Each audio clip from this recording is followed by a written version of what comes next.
Hi, I'm Gracie Moody, and tonight we're going to read The Tooth Fairy, a Peppa Pig story. Once upon a time, there was a clever little pig named Peppa. She was very proud of her teeth. Peppa and her brother George knew how to take care of their teeth.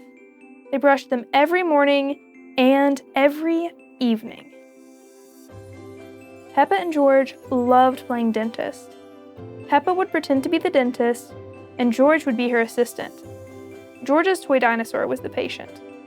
"What lovely clean teeth you have, Mr. Dinosaur," Peppa smiled. "Grr," said George. One day, after playing their dentist game, Peppa and George were eating their dinner. Suddenly, something fell onto Peppa's plate. Clatter, clatter. It made Peppa jump. "What's that?" she asked. "Oh ho, it's a tooth," Daddy Pig laughed. "But where's it from?" asked Peppa. "Why don't you look in the mirror?" said Mommy Pig. Peppa looked. She had a big gap in her teeth. "Oh no!" Peppa cried. "Do we need to go see Dr. Elephant?" "Ho ho ho! No," said Mommy Pig. "It's just a baby tooth. It's meant to fall out." "A baby tooth? What's that?" asked Peppa. "A baby tooth is a tooth that falls out when you're still young," explained Mommy Pig. "A new one will grow in its place." "What should I do with my baby tooth?" asked Peppa. "If you place it under your pillow, the tooth fairy will come. She will take your tooth and leave you a shiny new coin," said Mommy Pig. That evening, while Peppa watched television with her family, she kept thinking about the tooth fairy. "When I grow up, I want to be a tooth fairy," said Peppa. Daddy Pig chuckled. "What about you, George?" asked Daddy. George pointed at his dinosaur. "Dinosaur," he growled. "Come on, George," shouted Peppa. "We don't want to miss the tooth fairy." They both ran up the stairs to get ready for bed. "What are you doing, Peppa?" asked Daddy Pig. Peppa was carefully brushing her baby tooth. "I want it to be nice and clean for the tooth fairy," said Peppa. Peppa tucked the tooth under her pillow. "Are you sure the tooth fairy will be able to find it?" she asked.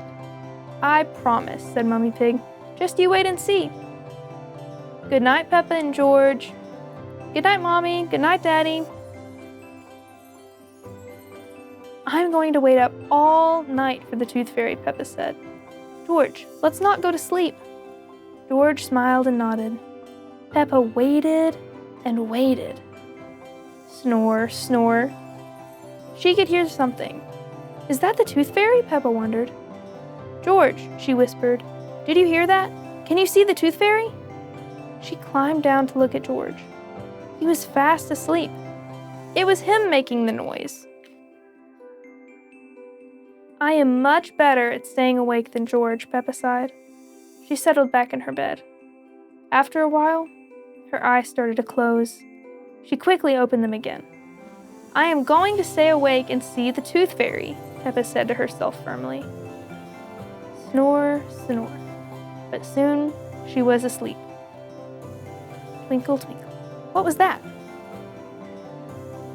It was the tooth fairy. "Hello, Peppa," she whispered. "Would you like a coin in exchange for your tooth?" The tooth fairy gently took Peppa's tooth out from under the pillow and put a shiny coin in its place. "What a lovely clean tooth," the fairy said. "Thank you very much." Flutter, flutter, flutter. The next morning, Peppa found the shiny coin under her pillow. "Mummy, the tooth fairy did come after all," she shouted, jumping up and down. "Oh, I wish I had seen the tooth fairy," Peppa sighed. "Next time, I'm definitely going to stay awake all night." The end. All right, I hope you enjoyed. Good night.